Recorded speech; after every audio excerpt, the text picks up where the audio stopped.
which is the program that is written in system software by Beck.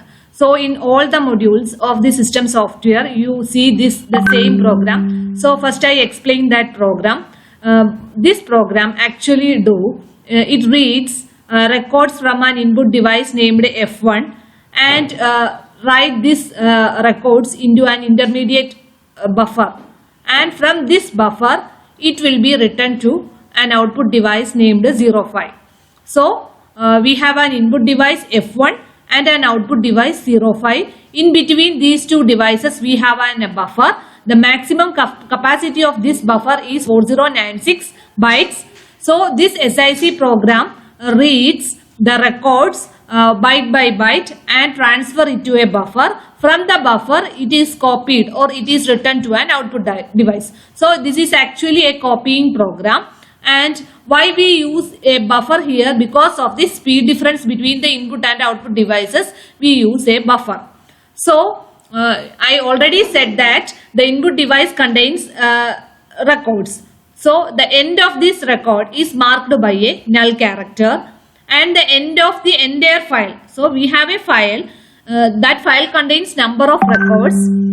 The end of this record is marked by a null character, and the entire file, the end of that entire file is indicated by a zero length record. Moreover, in this program you can see that when end is detected, that is when end of the program is detected, the program writes EOF character to the output device. EOF indicates the end of file. Okay. Assume that this program was called by the operating system using a JSUB instruction, and RSUB, whenever RSUB will come, it will return the control to the operating system again. Okay. So let me invite you to the program. This is the main part of the program. In this program you can see two calls, readrec and writerec. These are the two subroutines that is called by the main program. So before coming to this main program, first we can go to readrec and writerec. What is readrec do? Readrec will read the data from records from the input device and copies them to the buffer. Writerec, what writerec do is it will read data from the buffer to the output device. So from input device to buffer by using readrec subroutine, and from the buffer to the output device using a writerec subroutine. So first I explain what readrec do. Okay. This is the subroutine that reads record from F1, the input device F1 into a buffer. Okay. So first this is the readrec subroutine. So in the label field you can see the readrec. LDX0. LDX means load index register. Load index register is loaded with the 0, and LDA 0. Accumulator is also loaded with the 0. TD input. What is input? Input is actually an input device. Input device is specified in SIC by using X symbol. So F1 is the input device.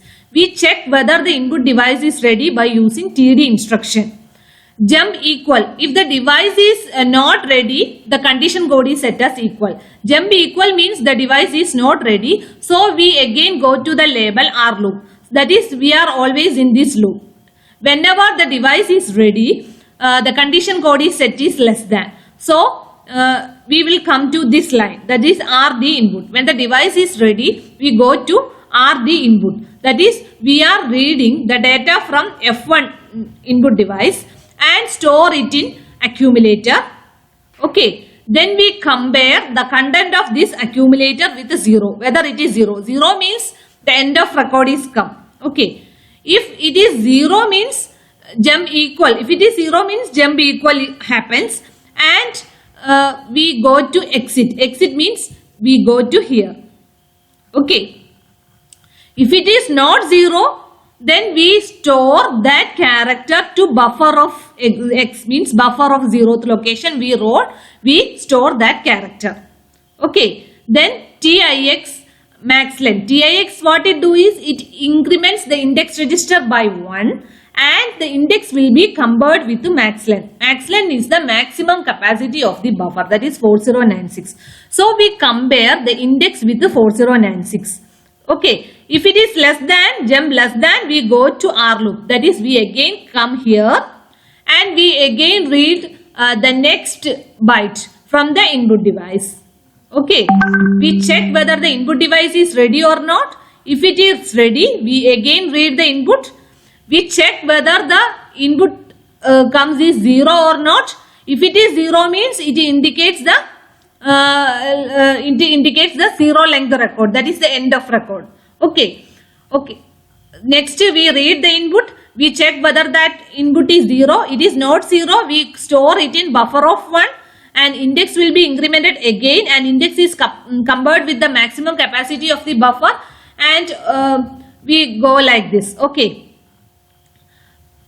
If for example, if I read the end of record, that is when 0 comes, it means the end of record happens. In that case, we jump equal happens and we go to exit label. That is this label, we come here and we store the x value to length variable. That indicates how many bytes you have read from the input device. So x will contain how many bytes you read. So and we go to the main subroutine by using return sub instruction.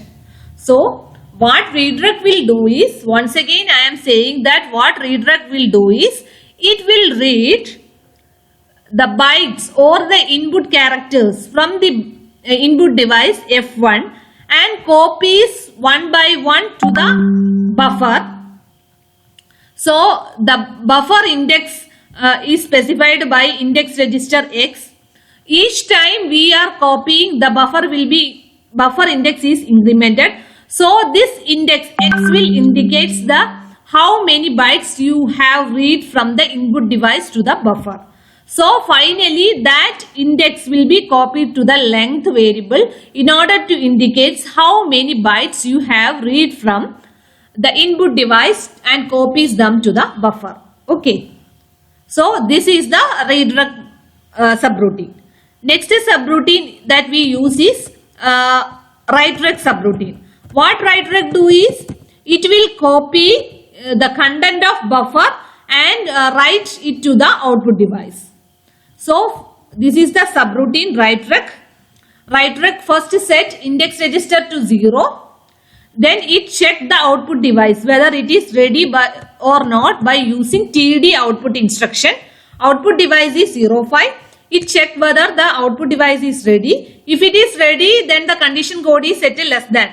Here jump equal means the condition code is equal means the device is not ready. So we again go to W loop. We again check whether the output device is ready or not.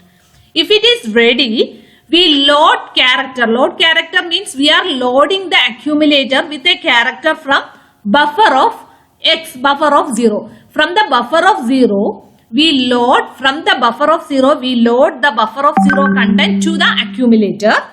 And we write data to this output device. That is output device is 05. We write that data from accumulator to the output device. Okay. Again we TIX length. TIX length, what it do is, index will be incremented by 1 and the index is compared with the length variable. I already mentioned that the length variable will contain how many bytes you read from input device to the buffer. How many bytes you have copied from input device to buffer. That variable is length variable. So it will compare the index with the length variable. Okay. If it is jump less than, we again go to W loop and we again read the next byte from the output device. So first we check whether the output device is ready or not. If it is ready, then we take another next character from the buffer and we write that character to the output device. First we check whether the output device is ready or not. When it is ready, then we read the character from the buffer and copy them to the output device. Then we repeat this process until the length is reached. Okay, how many bytes you have read from the input device? That will be this process, write read process will be repeated that much time. Okay, so this is the write read subroutine. Here I am declaring the output device as F1. This end indicates the end of the program. So let me go to the main program. That is the main part of the program. I didn't explain the main part of the program. This is the main part of the program. This main program will call this read rec subroutine and write rec subroutine. For the understanding, for the sake of your understanding, first I explained that read rec subroutine and write rec subroutine. This is the main program. Here you see the first assembler directive start. Start, in the left of the start, this is the program name, copy is the program name. The right side is the starting address of the program where this program will be loaded in the memory. When we load this program into memory, it will be loaded from the starting address 1000. So 1000 indicates the starting address of this program. Okay. The next statement is first STL return address. So before that, this is the label field, this is the opcode field, and this is the operand field that you understand. Okay. So STL return address means we are storing the linkage register with the return address, that is the current address. Okay. For why we use linkage register? Before going to a subroutine, we have to store the return address. So we are storing the return address to the linkage register. Then we go to JSub read record. JSub means jump to subroutine. We are jumping to a subroutine read rec. So I already explained read rec.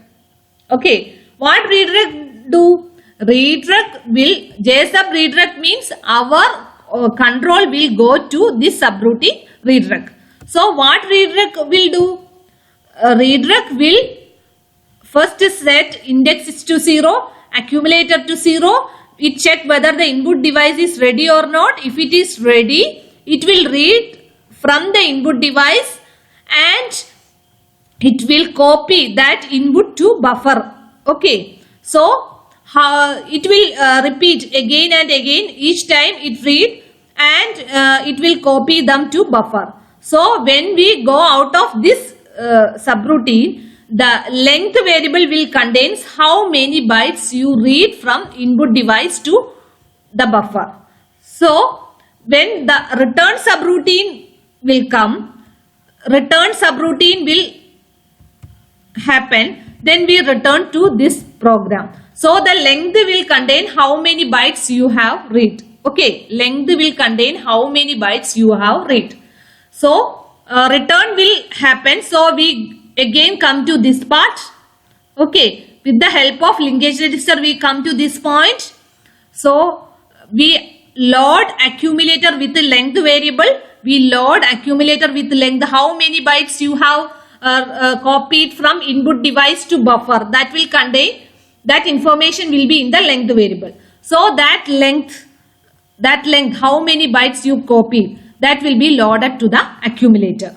So we compare that accumulator content with 0. Okay. If it is 0 means we are coming to the end of the file. If it is not 0 means we are just copying some of the records from the input device to the buffer. So we have to copy that from the buffer to output device. We have to copy that content. So for that we go to JSub write record. Okay. If the length variable has the value 0 means we are coming to the end of the file. I already mentioned in the beginning of the program that I already explained, the end of the file is indicated by 0 length record.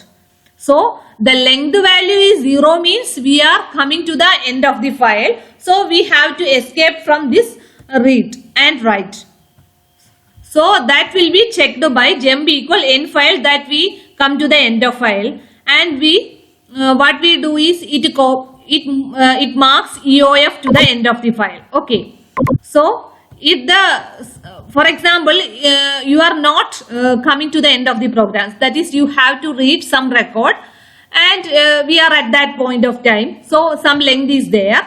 So we compare that length. We are loading the length value to the accumulator. We are comparing that accumulator value with 0.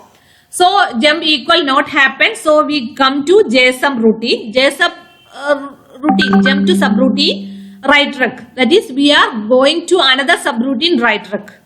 What write rec do, that I will explain. I explained before. Okay. What write rec do? Write rec will copy the content of buffer to the output device. That will happen. Okay. So again, what happens? We again, after that, we call jump J C loop. C loop means we are calling again to C loop here. So we subroutine we call again read rec. Read rec, what it do? It reads the content of input device and copy them to the buffer. So before exiting from the read rec, the length variable will contain how many bytes you are copying from the input device to the buffer. So from the length we know that how many bytes you are copied the input to the buffer. So whenever the length value is 0 means you are reaching the end of the file. In that case, we go to the end file here. Then we load accumulator with EOF. What is EOF? EOF is actually a byte type variable with the value EOF. EOF. So the accumulator has to be loaded with the EOF. We are storing that accumulator content to buffer. Okay. So LDA EOF. So STA buffer. We are storing that accumulator content to buffer. Then LDA3. LDA3 means 3 is actually an integer constant with the value 3. We are storing the accumulator content with the value 3. STA length. We are storing that 3 to the length variable. And we again call JSUB write record. Write record, what it do is, it will copy or it will write the content of buffer. The content of buffer is EOF. So EOF, that characters will be copied from the buffer to the output device. Okay. So in the beginning of the program, I already said that when the end is detected, the program writes EOF to the output device. So this procedure is happened in this code. So this part, after the end file, you can see this.